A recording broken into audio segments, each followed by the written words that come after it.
I'm going to show you how to install the steering rack on a first gen CR-V from start to finish. First we put in the rack,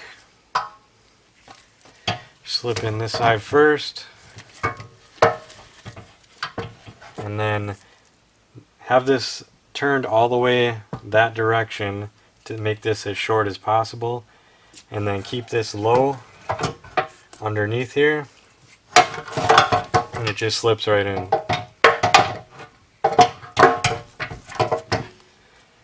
Next I'm going to put in my brackets on this side. And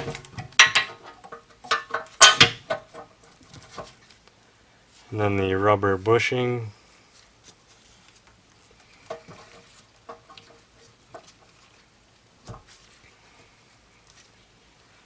And then the top bracket, which will go like this.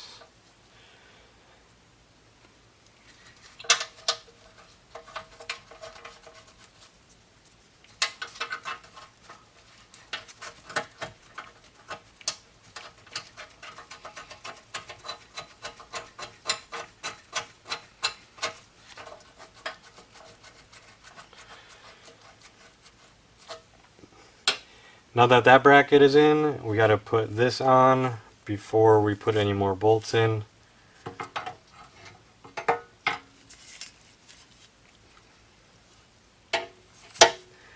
Because this bracket shares bolts on the power steering rack.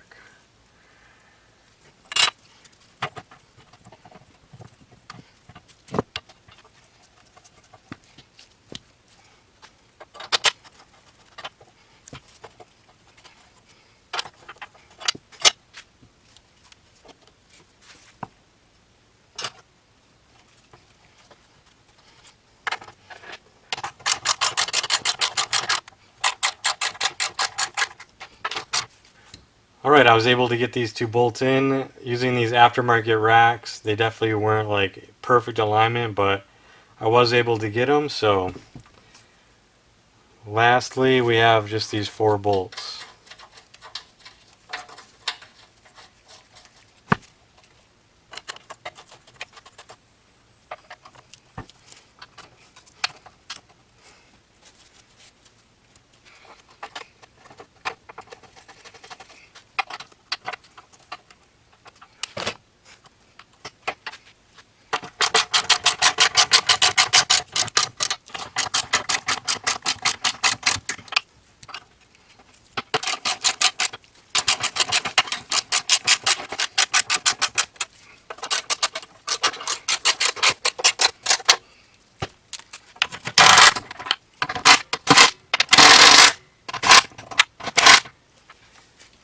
There we go, it's installed.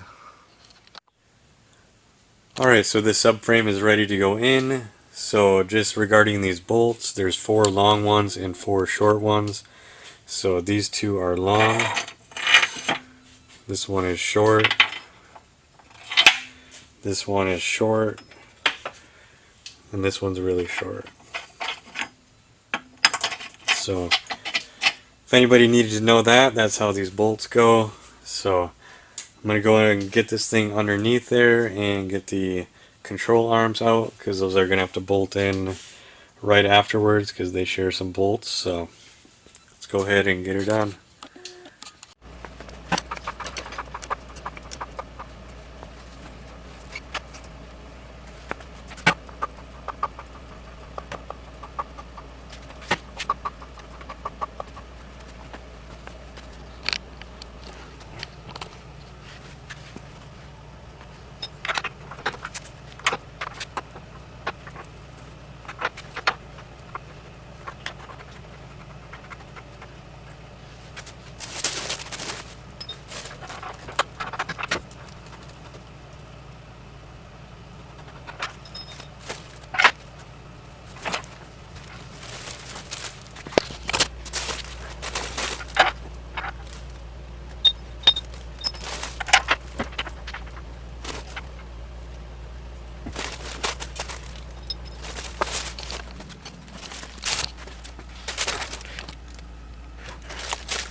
Alright, so the subframe is bolted up in place. I'm going to go ahead and get the lower control arm installed now.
Alright, just getting ready to install these upper control arms here. I got all my bolts.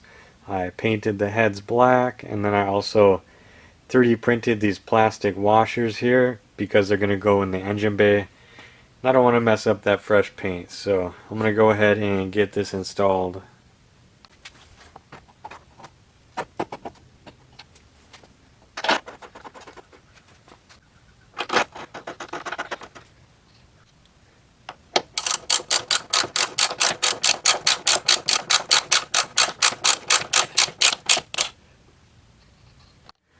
Okay, so I have those upper arms in on both sides, so now I'm going to go ahead and install this coilover.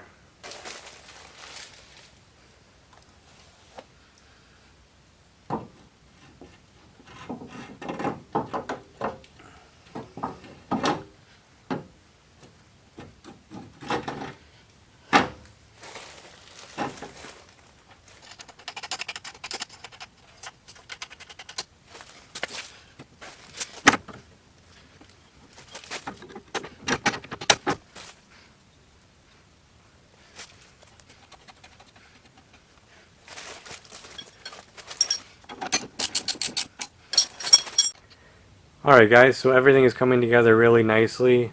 Let me tell you why these Hondas handle so good and why they're so sought after is because of the design of the suspension. They have a double wishbone suspension, which means they have this upper arm here. Most modern cars, or I'd say pretty much all modern cars, use a McPherson strut design, which does not have that upper arm, and the shock mounts directly to the top of the spindle. So it is a simpler and more robust design, no doubt. That's why they use them, for cost savings. But if you want good handling characteristics, this is so much better. When you turn the car, the wheels actually camber with the car, so you always have a full contact patch with your tires. The McPherson strut style, it's not capable of doing that. You lose contact, you know, when you're doing hard turning and going fast. So anyways, just a little bit about that. So now all I gotta do is get these spindles on, and we almost got this thing on the ground.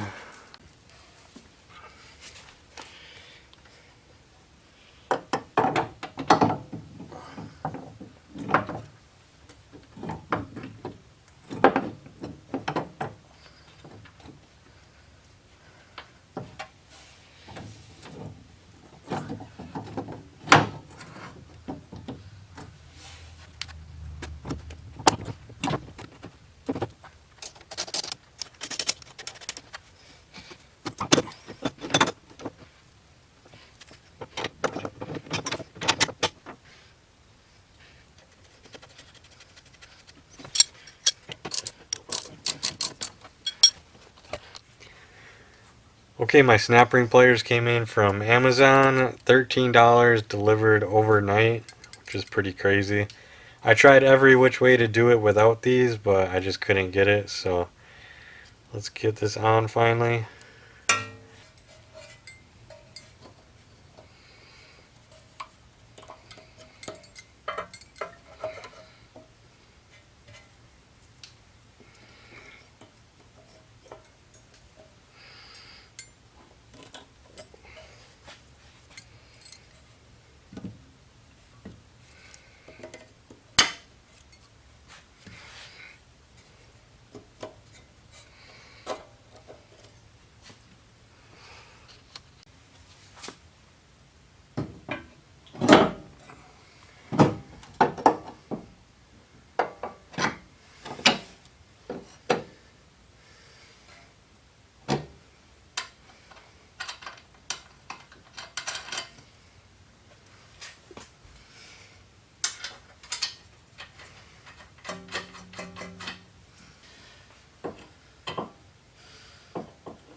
Alright, so I'm just about to get these wheels on here. I thought I'd take a minute to just appreciate this beautiful suspension here.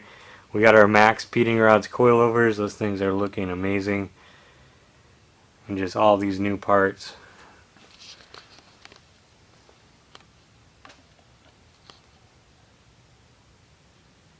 So, looking very awesome. I'm going to go ahead and get these wheels mounted and get this thing on the ground.